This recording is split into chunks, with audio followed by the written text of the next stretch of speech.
Wow,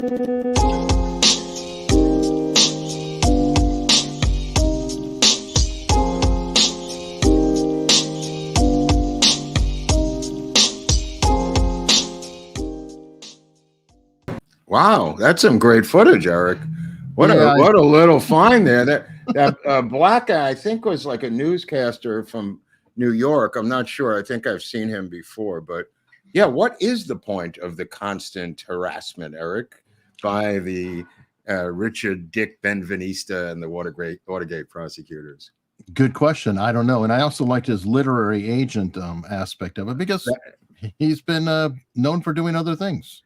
Yeah, which we're going to get into. In fact, Eric just found a photo, of him kind of at the end there with his son, St. John. It's his heroin addicted son there, St. John, trying to get another book out of him at the end. He's already lost his leg, and I think he's in his 80s there. But we'll get into the final book that St. John pulls out of him about the JFK assassination in part 3. This guy's life is so big. Have we ever done a 3-parter, Eric?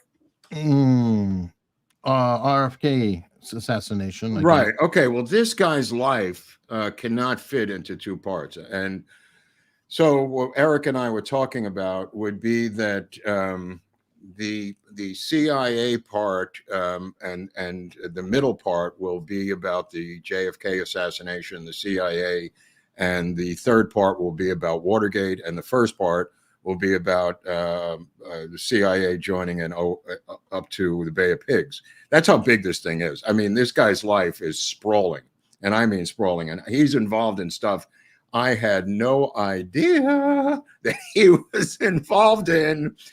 So it's kind of taken a while to get to this guy, because I never really dug deep into Hunt. And in fact, I never dug deep into any of these guys, because I bought the party line, Eric, that these were bumbling idiots. The gang who couldn't shoot straight. Liddy was out of control. Hunt was an idiot. McCord was a doofus. The Cubans were just stupid Cubans that they used.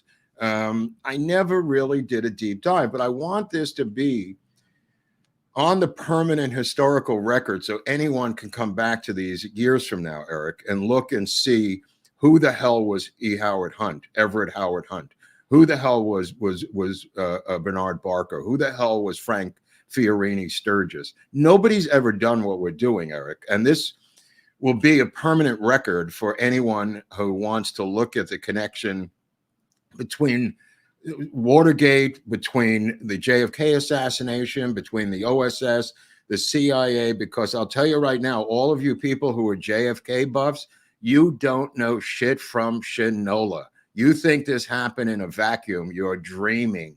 These are the tentacles of the deep state before and after JFK. And if you limit yourself to simply looking at JFK, at the assassination from 1,000 feet up, you're missing the entire bigger picture, because it is sprawling how we got to that point, and it's sprawling afterwards.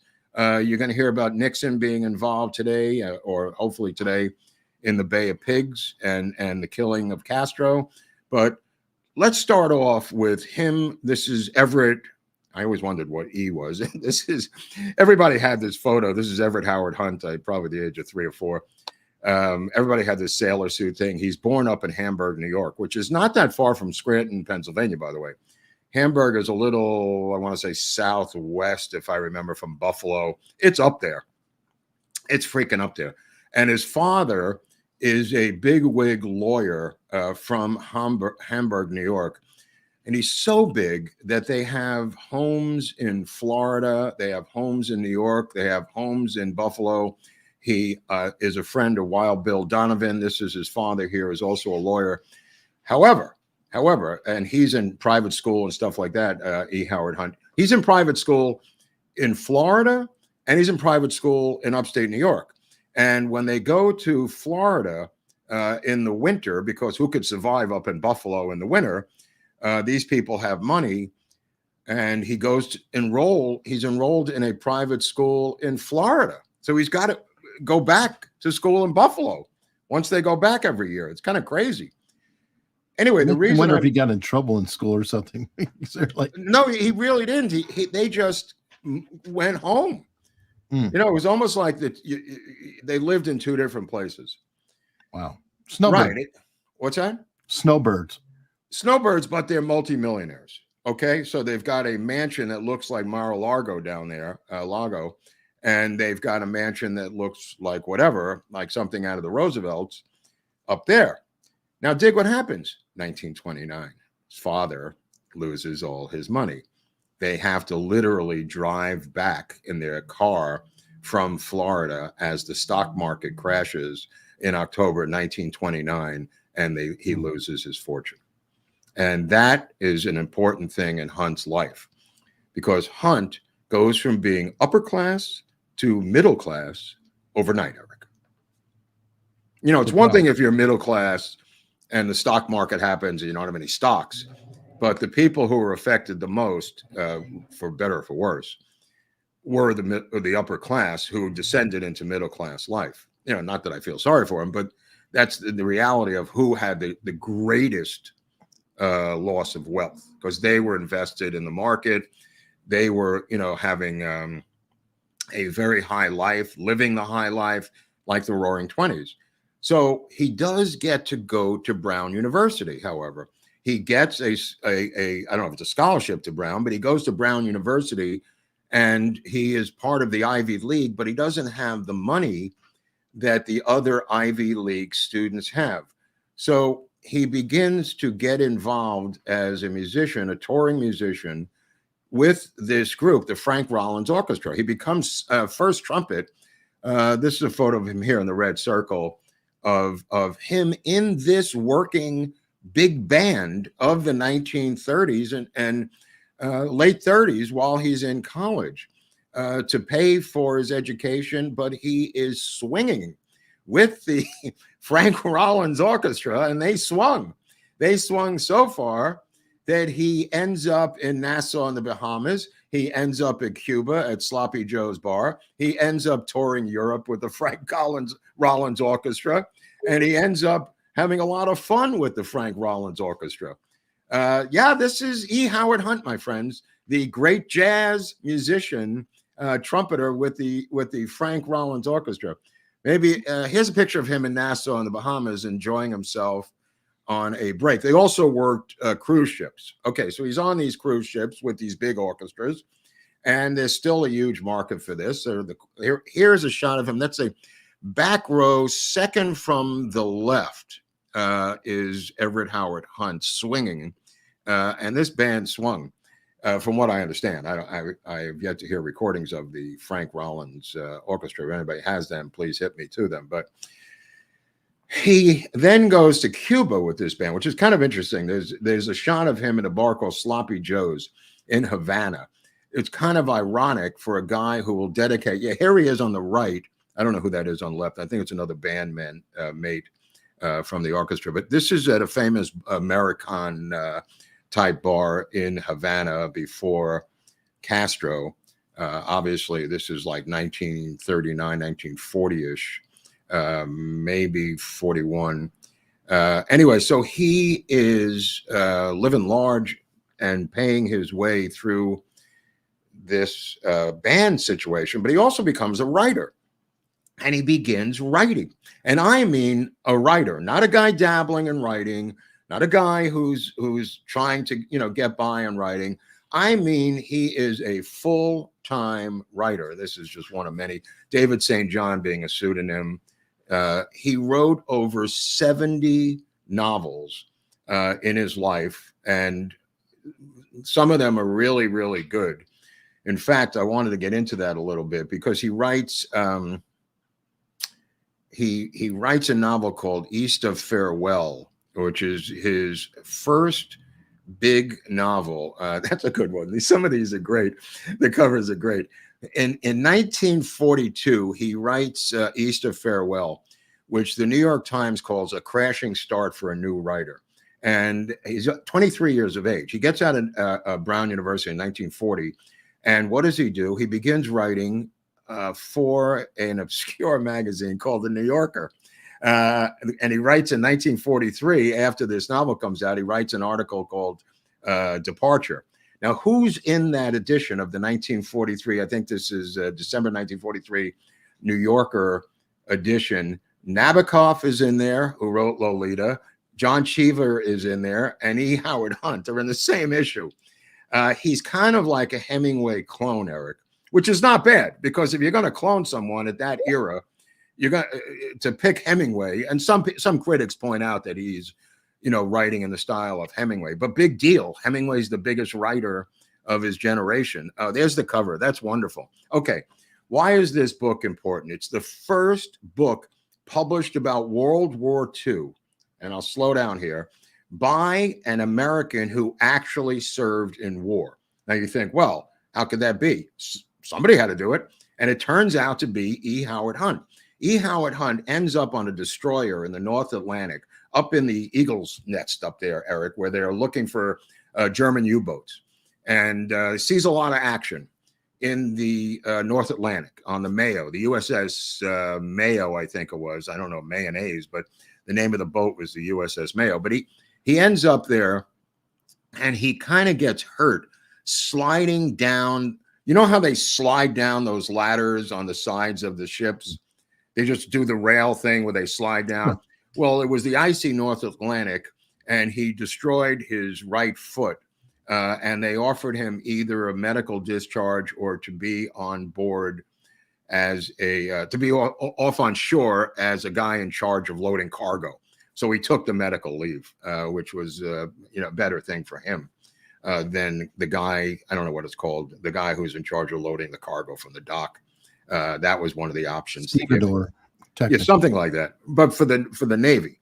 So, I mean, he sees himself as a Navy man through and through, and he has this foot injury. So what does he do? He goes to New York, and here he starts writing for the New Yorker. He starts writing novels. He starts partying.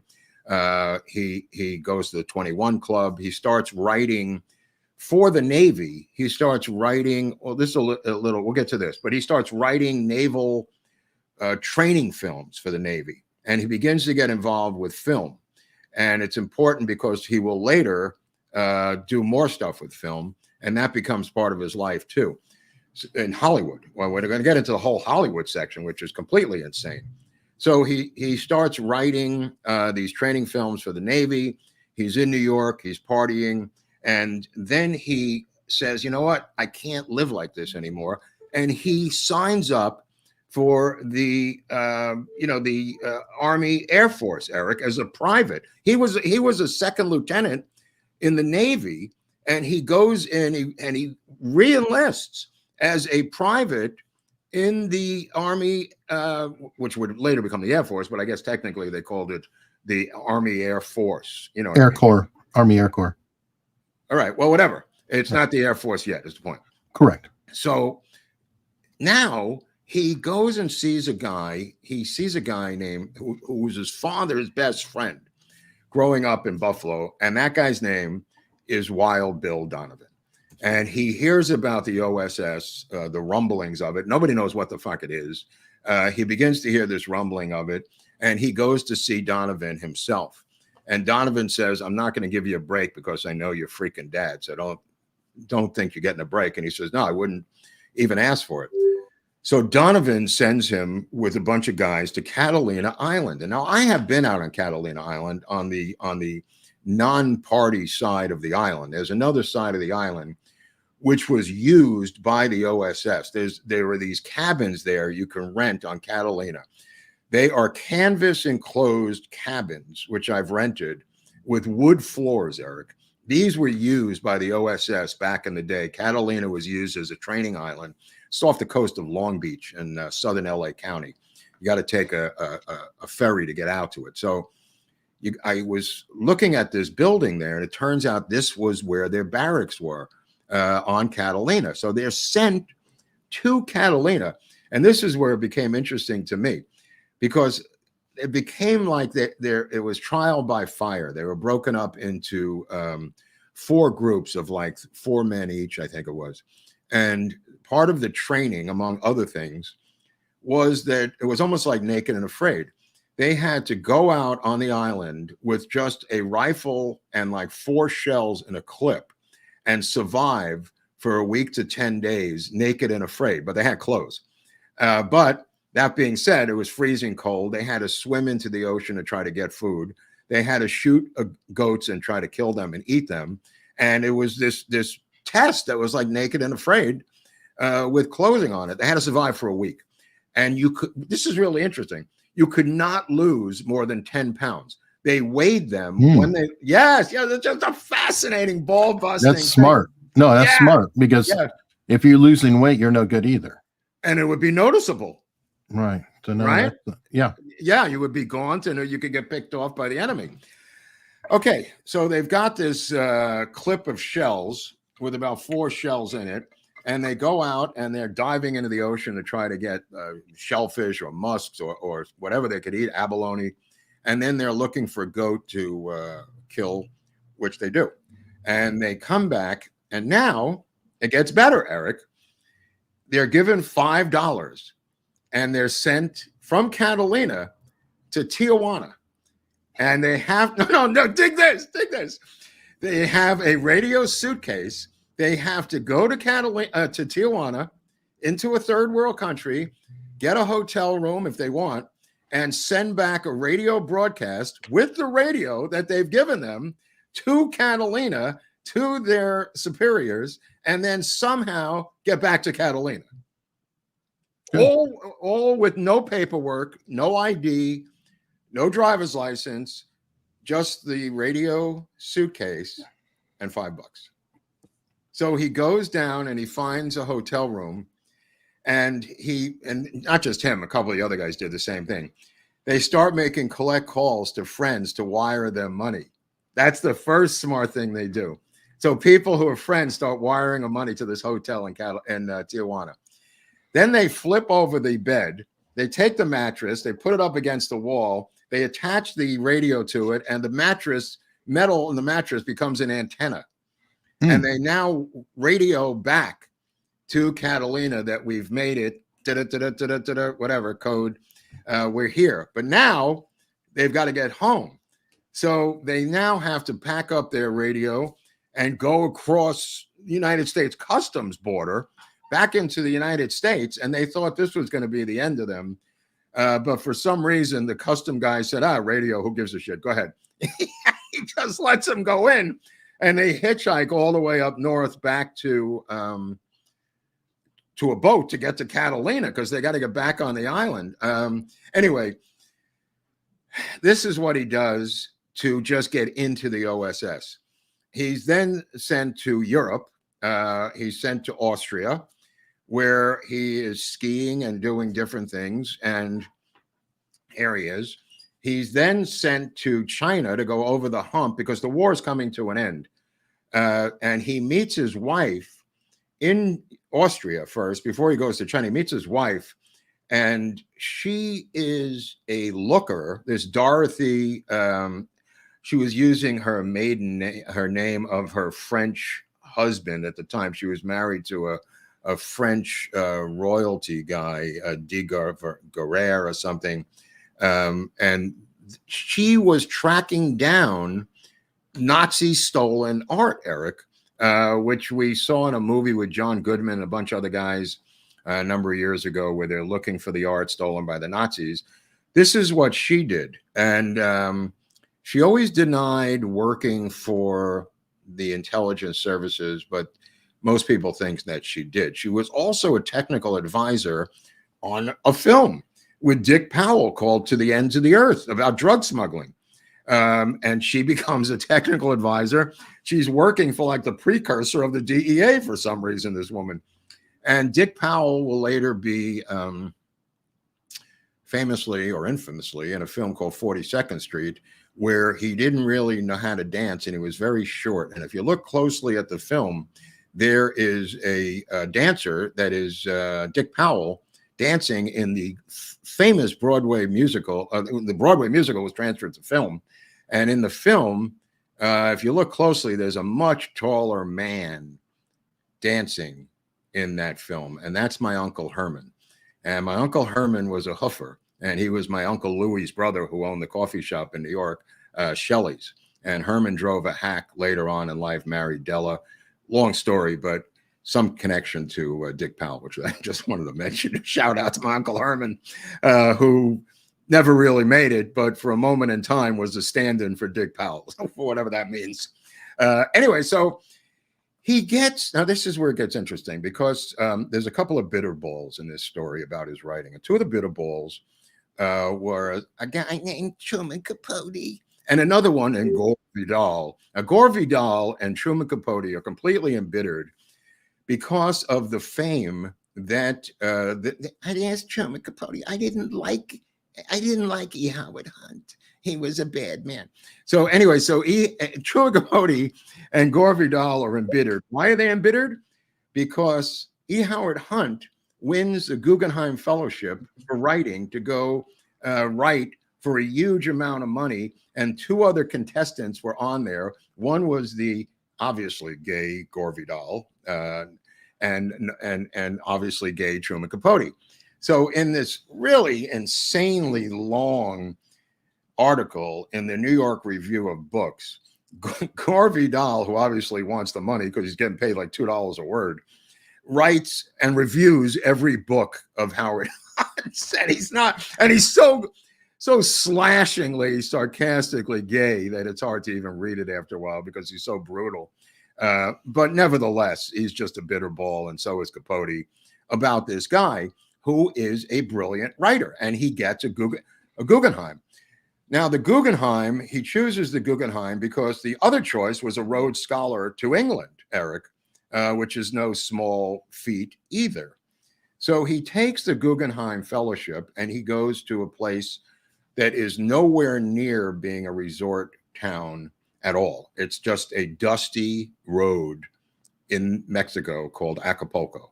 And he goes and lives in Acapulco to write a book. I think it's his third book, called Stranger in Town. And Stranger in Town is sent to Hollywood, and Stranger in Town is, not a great book, but it's not his best book. But while he's down there, he gets to meet certain people in Mexico, and he gets a taste of being in a third world country. He speaks Spanish.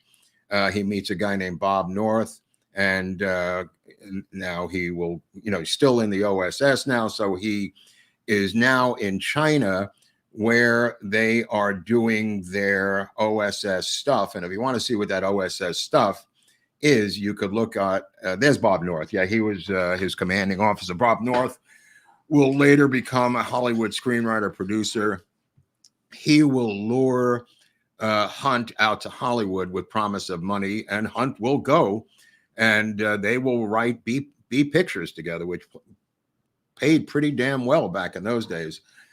But in China, Hunt is involved in befriending members of Mao's army against the Japanese, Eric. And the war, when he shows up, it's right after Hiroshima and Nagasaki. But obviously they're in China, so they're not in Japan. So they begin to seize the Japanese assets, and some of the Japanese are not too happy about it, Eric. Let me put it that way. So they have to do some nasty stuff, as do the Japanese to them. They find in the basement of one of the Japanese offices 12 cases of American scotch. And they go, holy shit. Then they break out the scotch. The first guy rips into the first bottle, starts foaming at the mouth, and dies immediately. They had put arsenic in all the bottles of scotch, the Japanese, to kill the Americans. So nobody could drink anymore because nobody could trust, Eric, whether the Japanese have tampered with it. Wow. Sounds like what we were doing in Prohibition. Well, I mean, there's certain things like, paraquat, with weed. There's similar things, but the Japanese far more effective, I think. And yeah, they didn't hide the ball. They didn't hide the ball. They were quite serious about and not happy about surrendering to the OSS. Now the OSS continues, but as you know, its days are going to end in 1950 when Truman puts an end to it in 1949. and also when the National Security Act is signed, I think in 1946. But in 1949, E. Howard Hunt writes a book called Bimini Run. It's a love triangle in the Caribbean, and it sold 150,000 copies, which is nothing to sneeze about back then. And Warner Brothers buys the movie rights for $35,000, which in 1949 dollars, I mean, what is that, times 10 at least, or 15? Multiply that by, it's about half a million, 400, 500. Yeah. Hunt said it was probably the most he ever made off a book. But when he applies for, and I somewhere I have the application for him applying for the CIA, he puts down his income. And he says, look, I really don't need the money. I made $500,000 last year selling novels. I don't really need this. But he's super patriotic. He's super conservative. And there's a part of the OSS as it dissipates that he doesn't like, which are some of these other guys who are Democrats, Eric. In the OSS, there's guys like Arthur Schlesinger in there. We covered this, that there are people who are in the OSS who will later become pretty far left guys. And there's a split between the two groups because what's his name didn't care. Donovan didn't care about your politics once he took you on as an OSS person. He wanted the smartest guys in the room. But there were some lefties in the OSS that he was not a fan of, one of them being Arthur Schlesinger, who he mentions that he'd like to get away from. So he becomes this is unbelievable. He now becomes a war correspondent for Life magazine and starts going around covering the post-war. There's Schlesinger, who was a Kennedy advisor, historian. Whether you believe his history or not is up to you. It's kind of the party line. But he asks MacArthur in a press conference a tough question, and MacArthur doesn't answer it, and it's the end of Hunt's run at Life magazine. MacArthur blackballs him from the press gaggle from covering him at the end of World War II. Short-lived. Short-lived, yeah, but still he goes back to this must be him over the Guadalcanal. Oh, this is him in Guadalcanal. Okay, holy shit. Man, this guy's got a life. He has some life. He goes back to Paris where he hooks back up with Dorothy Midway. Battle of Midway. Yeah.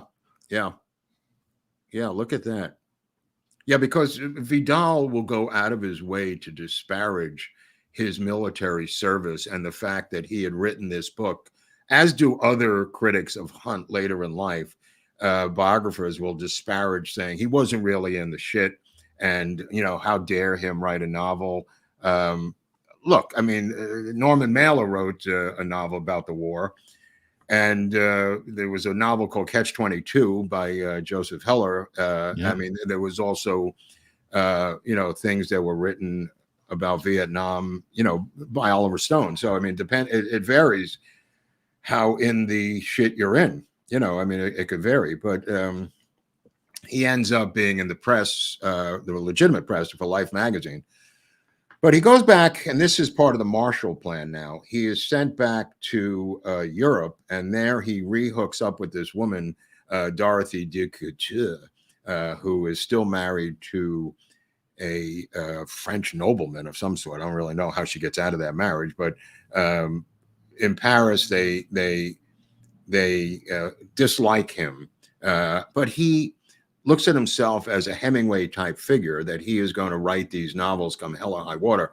And that's why I think the only thing that should have been, here's Hemingway answering when his agent showed up with a smaller check than he had imagined for one of his novels. I guess he wasn't too happy. He will later use that same device in a different direction, let me put it that way, to end his writing career. In 1950, this is in 1950, 1949, 1950, he is assigned to he joins the CIA, And he says that the CIA doesn't exist yet, right?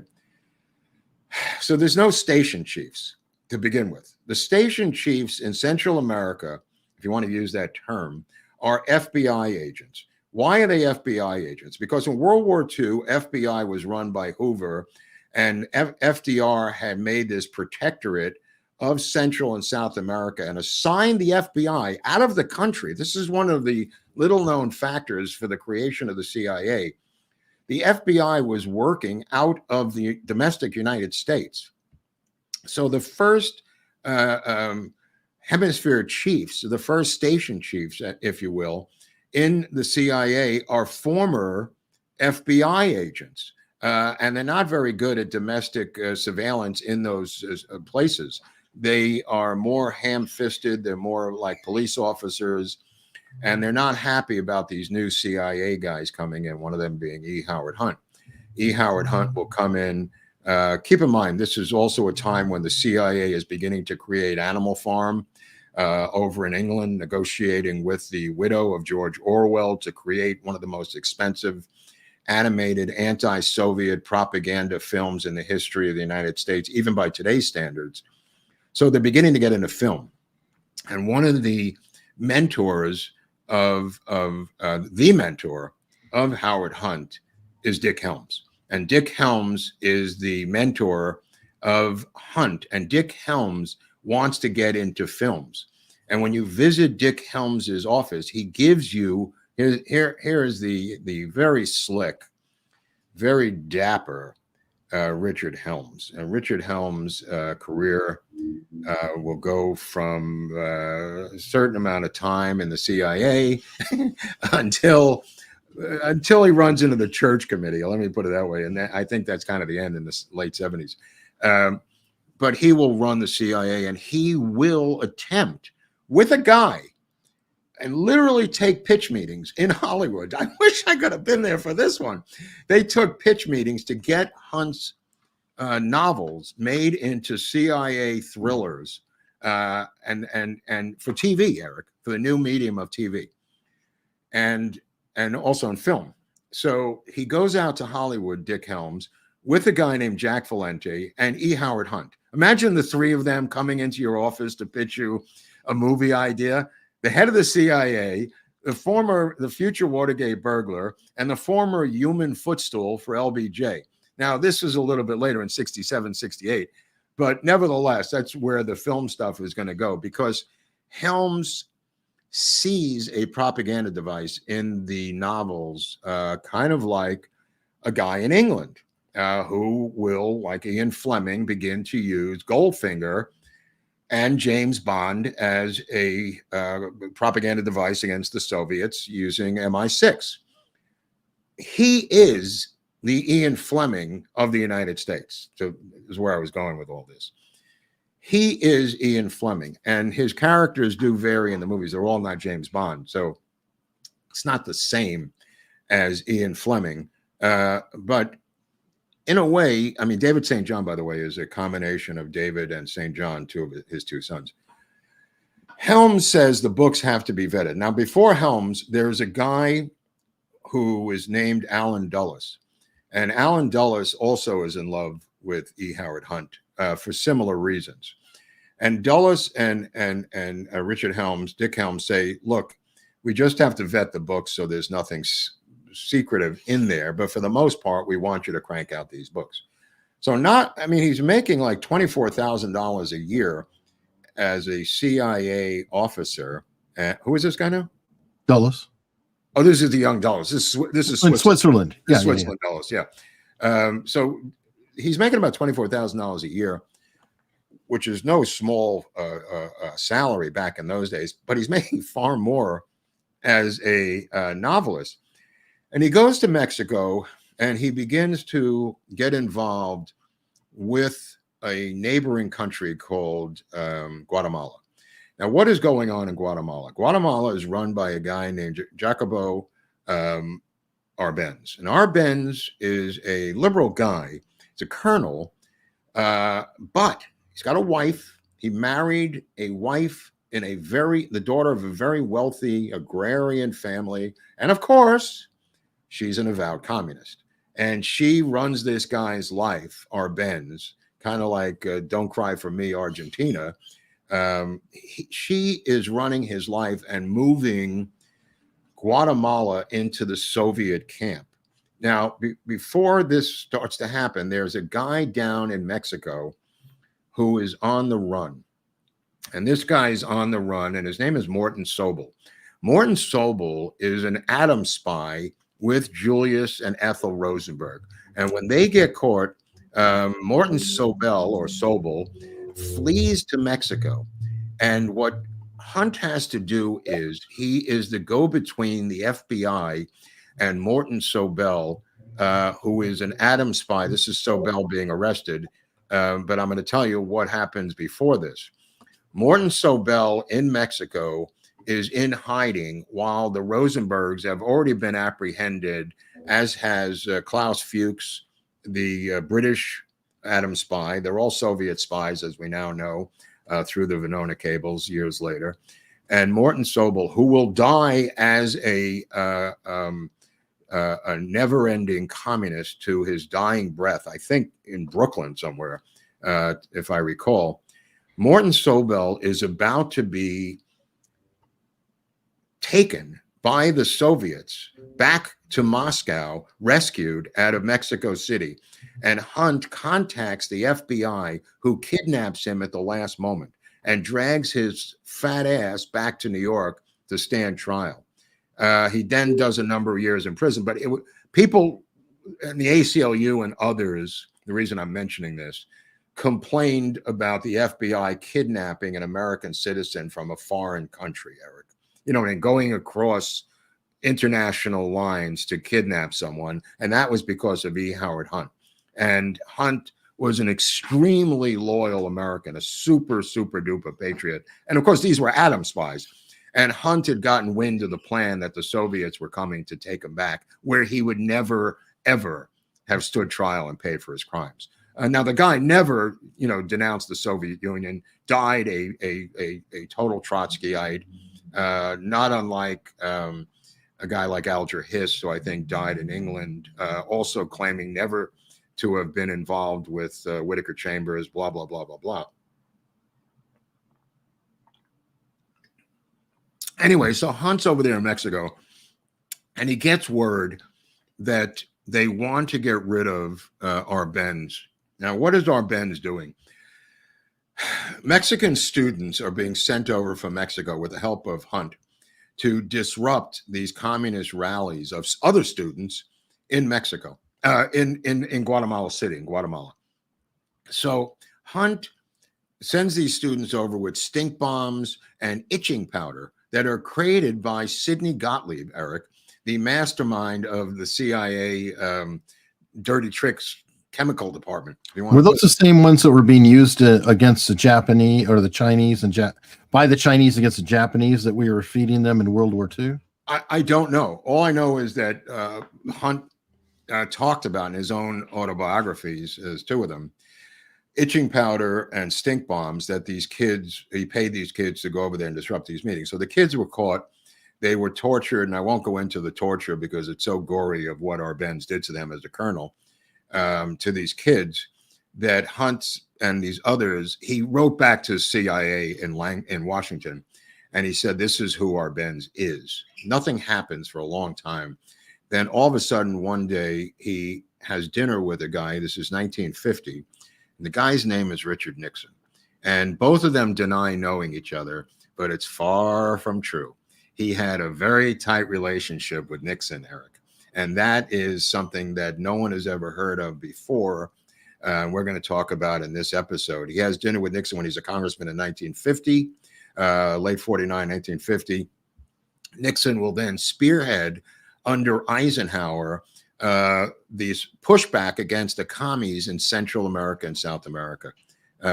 So this is Nixon looking a little somber, but he's happy that he got Whittaker Chambers.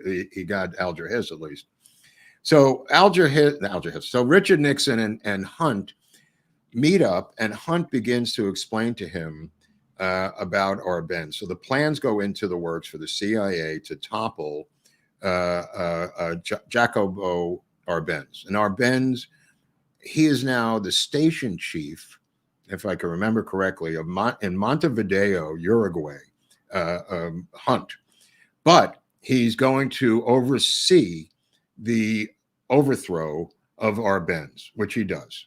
And it's so cleanly done and so smoothly done that it puts him on the map, internally, Eric, in terms of the CIA, because this thing goes so well, they will go back to Hunt repeatedly to do this. They will go to Hunt for the Dominican Republic assassination of Trujillo, who is assassinated and gunned down in his car with the help of two guys who go to the Dominican Republic together, E. Howard Hunt and Johnny Roselli. Johnny Roselli goes with Hunt. They bring the weapons from the CIA. They don't do the shootings themselves. But the assassination of Trujillo, who was another brutal dictator, this one kind of had the green light of JFK, by the way, because he didn't like Trujillo either. But anyway, so like I said, he is now in a good light. In 1951, he teams up with another guy in Mexico named William F. Buckley. Now, William F. Buckley becomes a CIA agent, despite what William F. Buckley said. William F. Buckley will be used by Hunt. Hunt is his boss, and they become best friends. He will then write a book called Man and God at Yale, but that's not yet. He's also writing Buckley. All of these guys are writers, but he's using Buckley as a translator of a Spanish writer. There's a copy of God and Man at Yale, but this is a couple of years later. He uses Buckley as a translator of a communist Spanish writer, I think from Chile, or it might have been from Mexico, to translate his book into English. So Buckley is a translator. I mean, that's his job. That's what he's doing as part of the CIA, according to Buckley and according to Hunt. Neither one of these guys are like field operatives, Eric.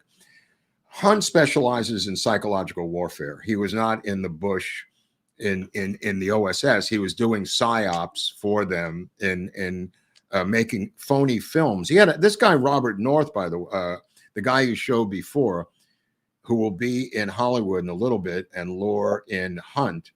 He goes to Thailand, Robert North, creates a phony Thai film industry and creates phony Thai films that are anti-communist in Thailand. So this guy is kind of the mentor of E. Howard Hunt and lures him to Hollywood, where he goes and begins living large in Hollywood. He's got a big Hollywood agent. He starts writing these scripts. He gets money. He lives large.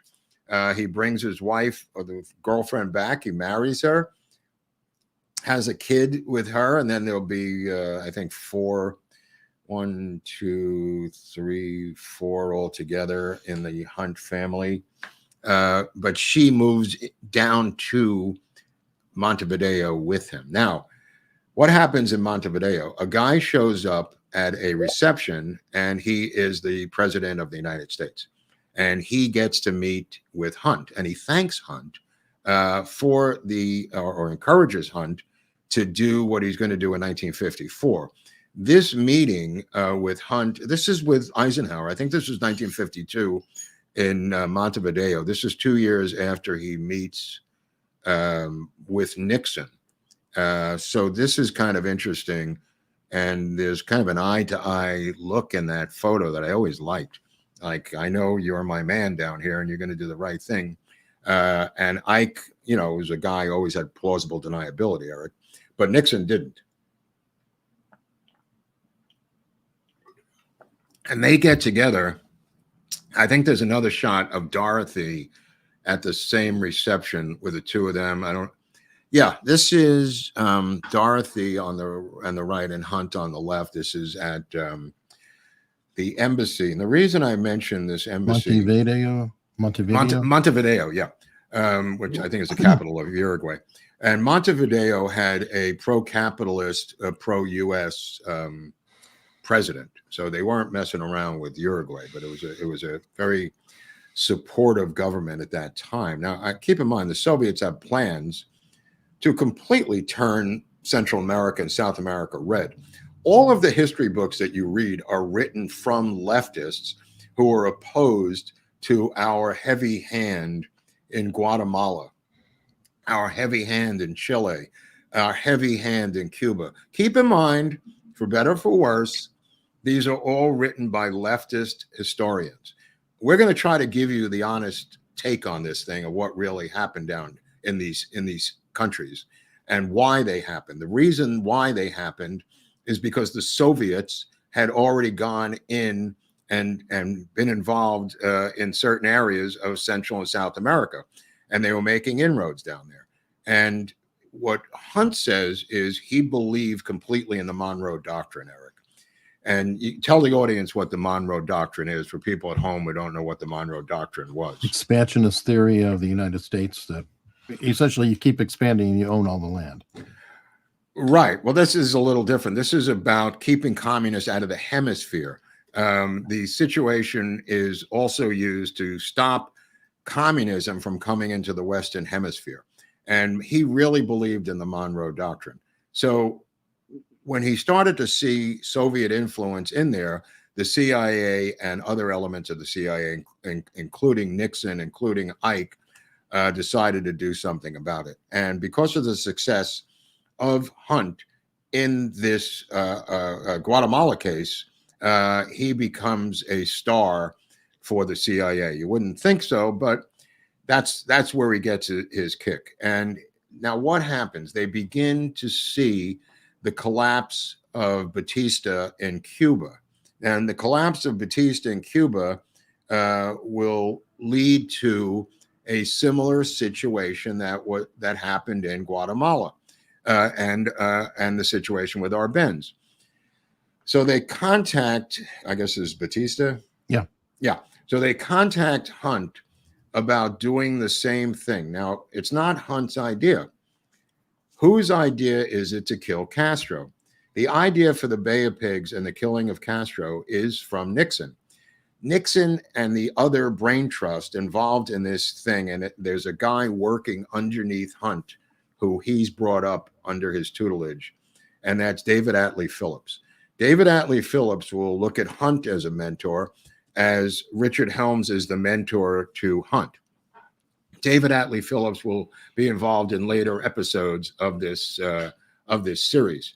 So David Atlee Phillips will write his own novels, and he's a writer. All of these guys are writers. It's kind of interesting. But him and Hunt are working in the PSYOPs, phony film, phony radio, phony print and publication area of the CIA, especially in regards to the Bay of Pigs. Okay, so Nixon's idea for the Bay of Pigs, and the reason this thing falls apart is simply because, multiple reasons, but I'll give you a couple. They assumed that Nixon was going to win the presidency, and they were going to implement the taking out of Castro and the invasion of Cuba under his administration. Okay, that didn't happen. Then the thing goes into the shitter because JFK's in there. So they begin to scale it back. Dean Rusk starts pulling the chicken switch. He becomes Secretary of State. He doesn't want that much exposure, blah, blah, blah. And we'll get into it in a second. But the whole idea of the Bay of Pigs and the reason it was not doable was because Nixon said it has to go with the killing, Eric, of Fidel Castro. The successful killing of Castro, this is Nixon saying this, is the beginning of the Bay of Pigs invasion. You can't pull it off. Nixon said it's insane. You can't pull it off, and he never had any idea to not do it that way. The entire idea was to kill Castro, and then the next day launch the invasion of Cuba and take over the island, whether it's from where you were based in Guantanamo or from the other side of the island, which was part of the plan. And they learn about this plan. They begin this plan when Nixon is vice president. Nixon again meets with Hunt and others about this plan. That's where the mob is brought in, and the mob and certain elements of the Cubans who had defected to Miami are attempting to kill Castro to begin the launch of the Bay of Pigs, which could have happened in 1950, 1959. As soon as Castro got in there, these plans were already in the works. So they create his job. This is the job of Hunt. And JFK is now president. Nixon is out, but Nixon is now a president in waiting, possibly in 1964. So we don't know, Eric, what his plans are. Okay, that will never happen, but that's a certain story that will never happen. His job, Hunt's job, is to create, and this is according to JFK and RFK Jr.'s father, a government in waiting of Cubans who will replace Castro when Castro is killed by this coalition of CIA and the mob. And it would be Raul also and Che Guevara, according to Nixon. All three will be taken out. So they begin to contract with Sam Giancana. They contract with Johnny Roselli. They begin to hook up with these guys like David Morales and others to take out Castro. He puts together a group, including this guy, Manuel Artime. Manuel Artime is a psychiatrist from Cuba who is in Miami. There is a guy named Manolo, who is Manolo Rey. Manolo Rey was a second in command to Castro in the revolution. He then turned, this is Rey. He then turns on Castro for reasons that I don't even know why. Oh, he killed some friendly Fidelistas.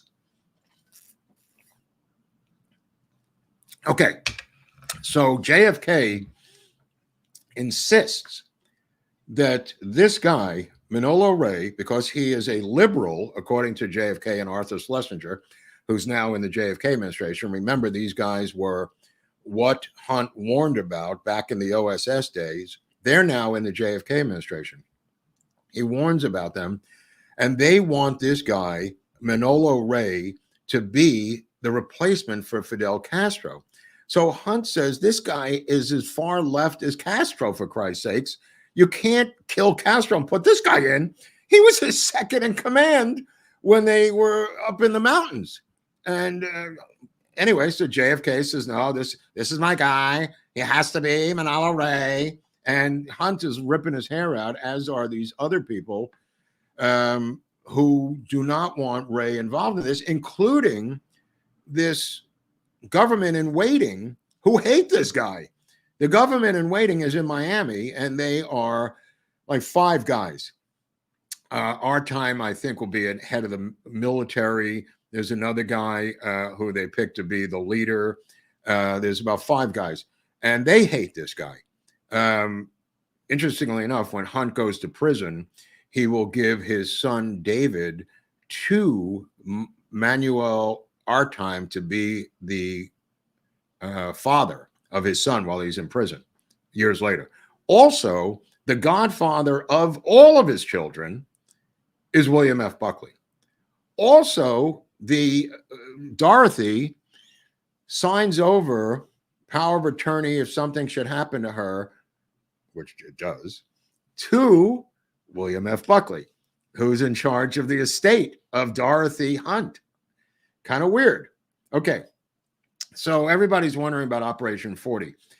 Operation 40 was specifically designed by Nixon to take out Castro, Raul, and Che Guevara. Now, Che Guevara will get kicked out of Cuba. They want him to be kicked out of Cuba, and there's a reason they want him to be kicked out of Cuba, Eric.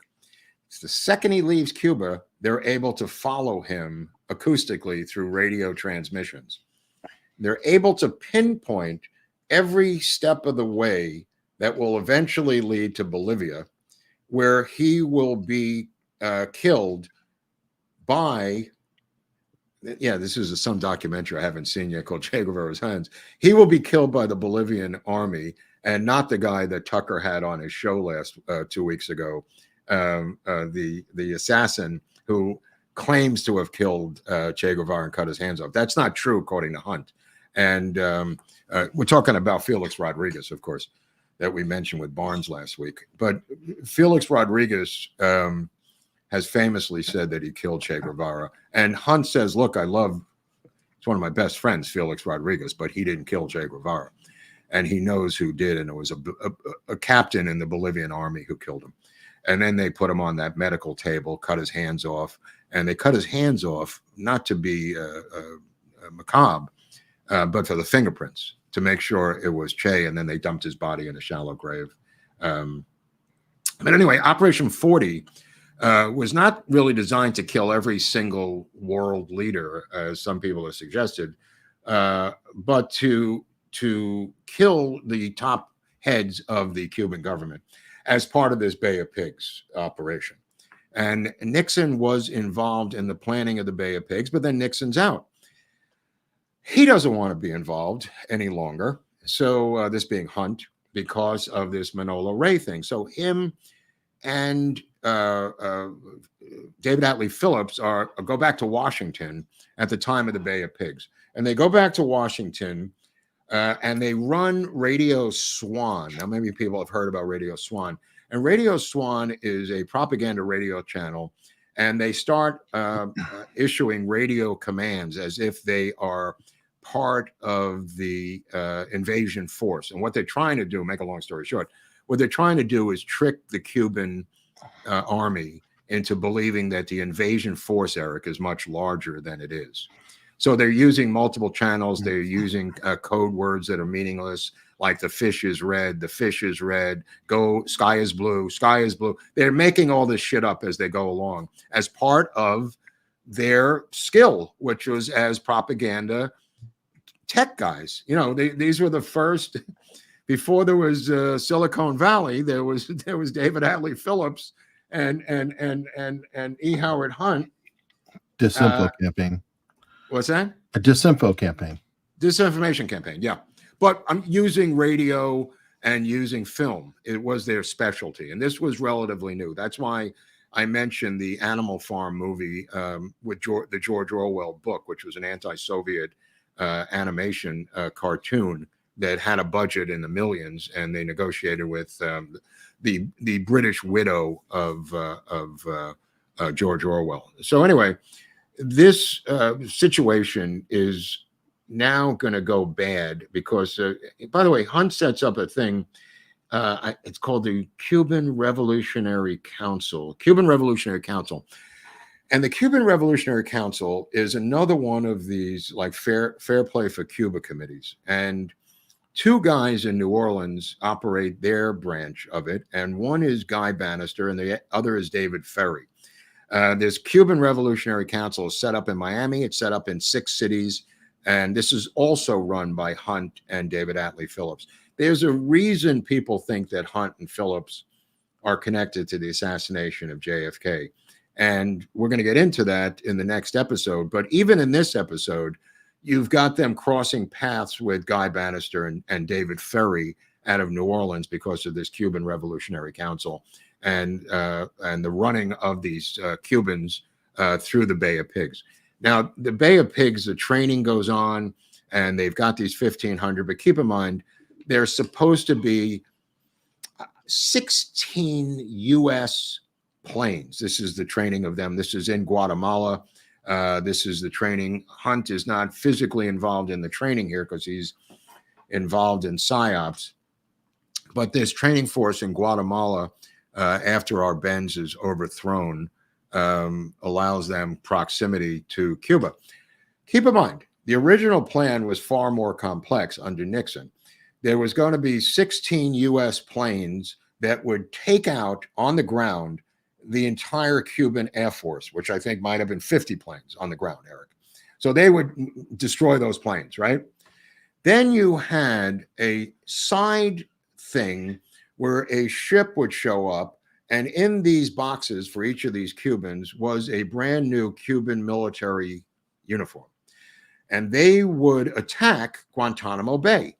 And the Guantanamo Bay attack, they would radio to the U.S., were under attack by Cubans, and they would be. So the boat with the Cubans actually was still in play.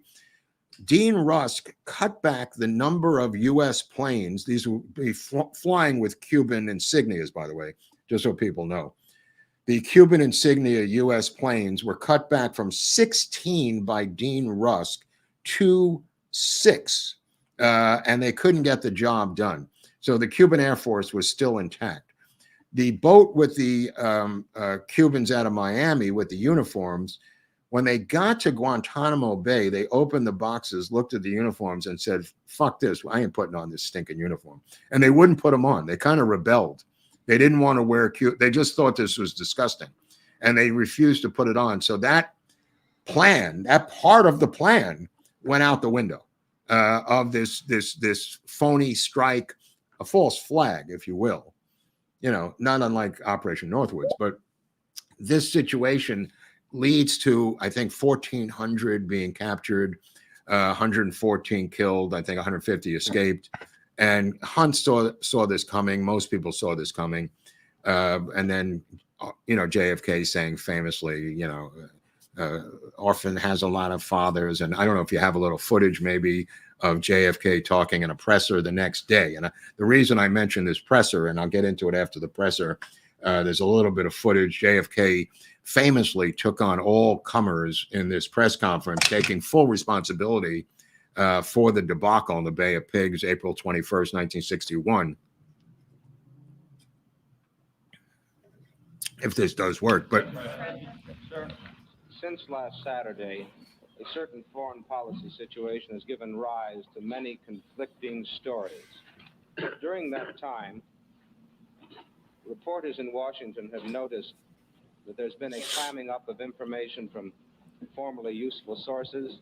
To my knowledge, the State Department and the White House has not attempted to take a representative group of reporters and say, these are the facts as we know them. And this morning, we are not permitted to ask any further questions about this foreign policy situation. In view of the fact we're taking a propaganda lambasting around the world, why is it not useful, sir, for us to explore with you the real facts behind this or our motivations? Well, I think in answer to your question that we have to make a judgment as to how much we can usefully say that would aid the interest of the United States. One of the problems of a free society, problem not met by a dictatorship, is this problem of information. A good deal has been printed in the paper. I wouldn't be surprised if those of you who are members of the press will be receiving a lot of background briefings in the next day or two by interested people or interested agencies. There's an old saying that victory has 100 fathers and defeat is an orphan. And I wouldn't be surprised if information is poured into you in regard to all the recent activities. Okay. And indeed, that's good enough. And indeed it will be. And indeed it will be by the JFK administration. But he takes blame for that. And he let me just put it this way. He calls for advice the next day. He picks up the phone, and this must be April 22nd. I mean, and it's in the memoirs of these people, but he calls for advice the next day. Who does he call? Calls up a guy named Richard Nixon. And he says, can you come and see me? I've got a problem. And Nixon goes to see JFK. This is very, very never been reported. And he says to him, what's your advice here? And he said, well, my original advice was to take out Castro and then find a legal reason to go in. And that's still my advice. And he tells JFK that, you know, this is still the way to deal with this, to take this. And Nixon's just like, this is so, you know, to Nixon, this is black and white.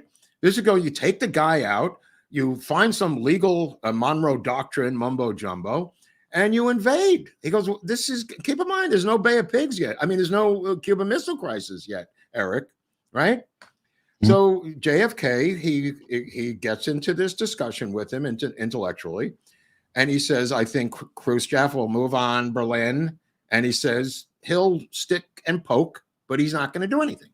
This is Nixon says, I think he'll fake and dodge and maybe do some little thing. He says, but that's par for the course. And he says, you got to stay the course. And he says, okay, what do you recommend? And he says, I think I should go back in and finish the job, bro. And he says, well, I don't think I could do that.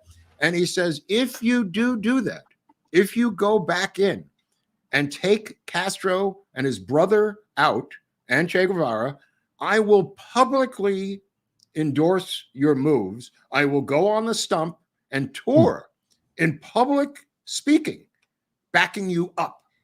And he says, really? He goes, on my word. And he says, if you don't, I will do the same thing and denounce you. And he says, I understand that. And Nixon leaves. And the next day, he calls Nixon and says, I'm not going to do it. Nixon goes on a speaking tour for 3.5 weeks, denouncing JFK and his Bay of Pigs debacle. And that's where it came from. And that's where we're going to end today's story. Wow. Yeah, wow. Yeah. More next week on Nixon, JFK, and we're going to get into the assassination, and we're going to get into different people's positions on that day.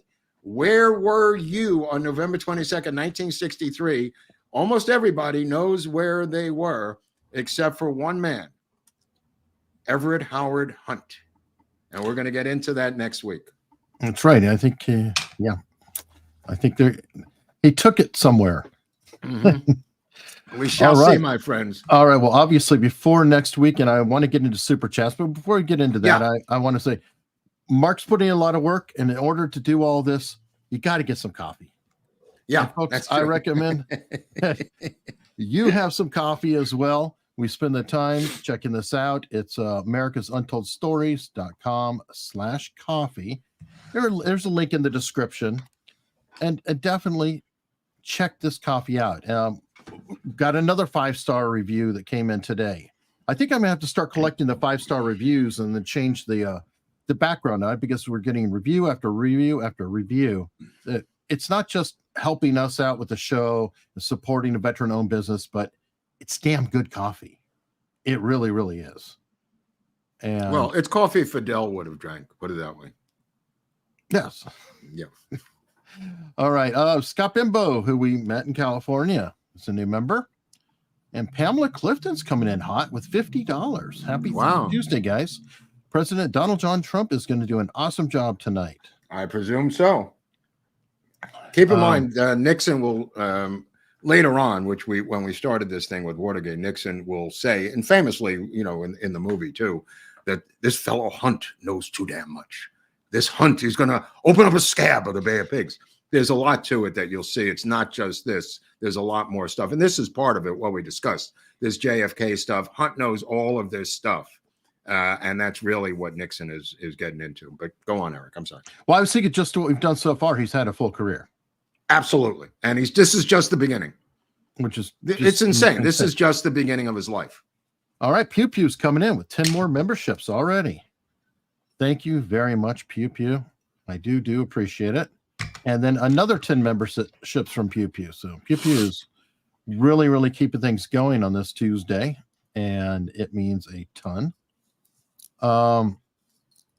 Just whatever. Any truth? Nixon aides Crow, Butterfield, Spears, and Chapin were appointed to do transport FAA, NTSB, and United Air Chicago after Hunt's wife. Well, we'll find out in a later. We're going to find out, but there's a lot of smoke there, my friend. Those are all true. Yep, those are all true. Well, we're not going to bury the lead. No. Next week, we're going to do the news again. We're going to alter, like we said, Eric and I. So on Tuesday, we're going to have news, like Freeform Tuesday, and then the following week will be part 2, and so forth and so on. Because I think we got a lot of events with the election and everything else. So. Yeah, debate tonight, for God's sake. Yeah, we're trying to give people time to, go get ready, get their popcorn. Scott Bimbo, Catch-22, crazy movie, unbelievable cameos and cast. Yeah, better book than a movie, that's for sure. But that's also true with most books and movies. It's rare. You could look at Godfather 1 and 2 might be better than the book by Mario Puzo, Forrest Gump, or even. Like I said, despite what people said, Hillbilly Elegy is a much better book than it is a movie by a hack, like a hack named Ron something or other, Opie. who's a hack director. He has the same last name as the first name of the guy we're covering. Right. To keep it full circle. Right. CMG Web, darn, late again. E. Howard Hunt is one of the few humans who died, and they buried many skeletons in the same box. Okay, so Hunt is one of the few CIA operatives whose files are still sealed and cannot be penetrated by Freedom of Information Act to this day. Okay, this is nothing to do with the JFK Records Act and records filed. I'm talking about his CIA files, for the most part, are sealed by the CIA. That's how deep the roots of Everett Howard Hunt go. And that's why he needs 3 episodes. And that's why the left portrays him as a clown, because there's such deep roots of Hunt into World War II, into the Cold War, into Watergate, into the Bay of Pigs, into all of these other levels. And those files reveal the truth on E. Howard Hunt. Wow. Yeah. By the way, another one they like to say was a clown was Donovan. William, you're talking about Wild Bill Donovan. Yeah. Yeah, no. Anyone who's real and is really a threat to them. History has been written by the leftists. History is written by the Arthur Schlesingers.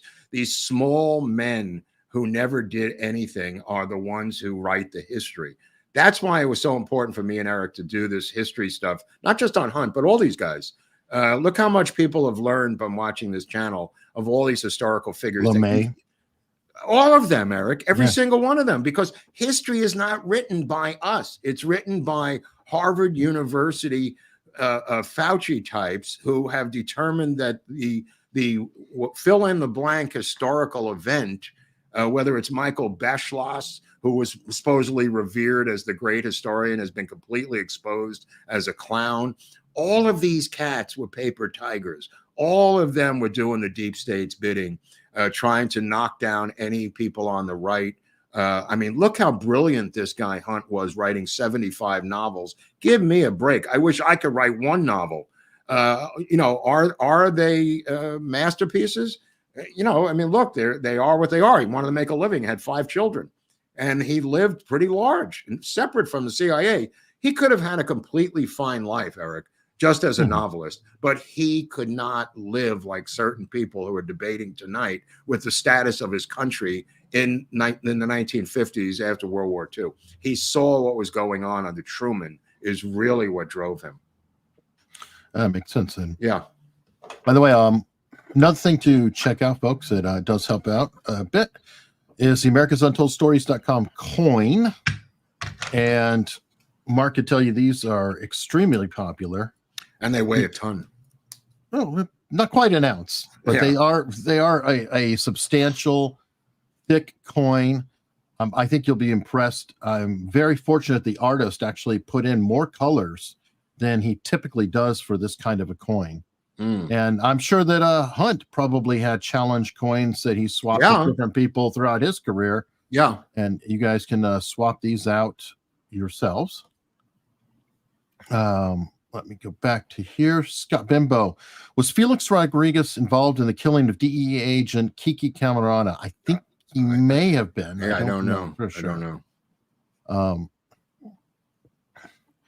Elwood Bryant. Didn't H.W. Bush also have amnesia to his whereabouts November 22nd? I think he was in Houston. I think that's been fairly well documented. Yeah, I thought so too. Because he phoned the CIA about another threat that he had heard by a guy to kill Kennedy. And that phone call, I think, came from Houston. Okay. This is something I bet may be going down by Friday. What's that? Gonzalez. Mark, City Hall and NYPD headquarters are bugged by the feds, and it looks like many will be walking out in cuffs soon. Yeah. I meant to ask you about that, Al, because it looks like Caban is going to go down. I think Adams is going to go down. I think his aides are already gone down.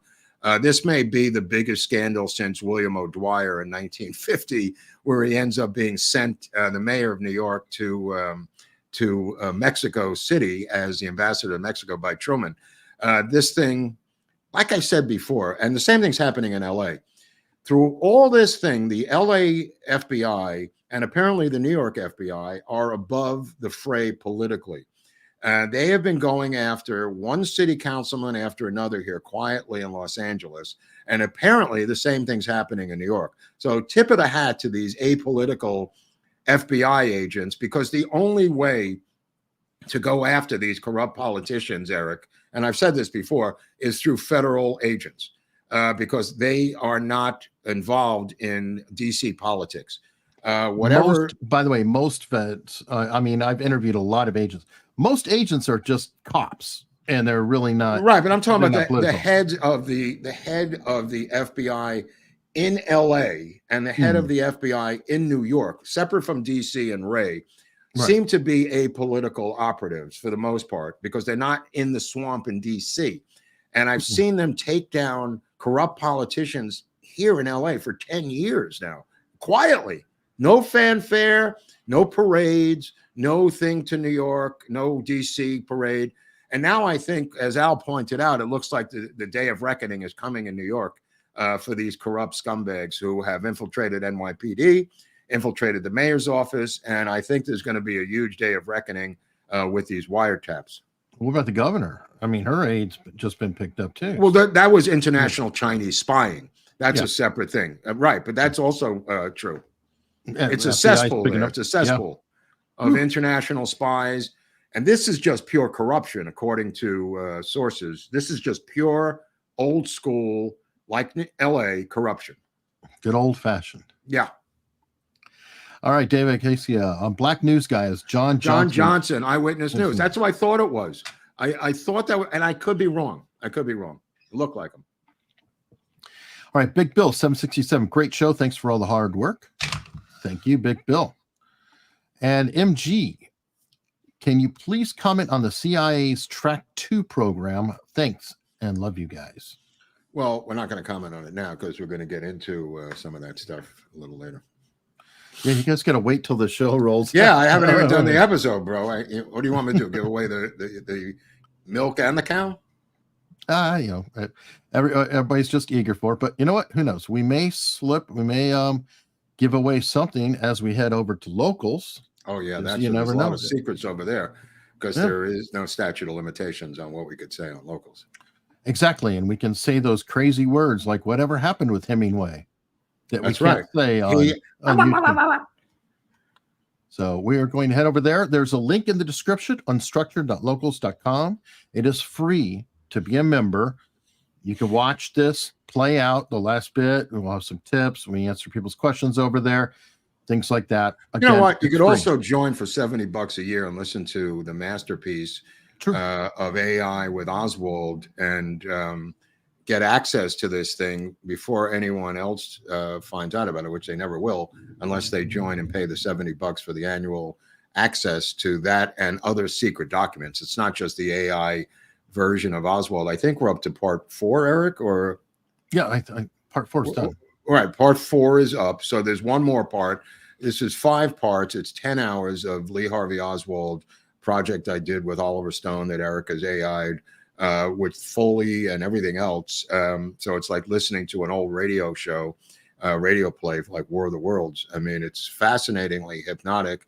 And for the price of $70, you get the full script to follow along. The script itself, you get 5 scripts in hand, PDFs, for you to follow the scripts that Oliver Stone and I wrote to follow the AI version of Oswald, which I highly recommend for $70 for the whole year.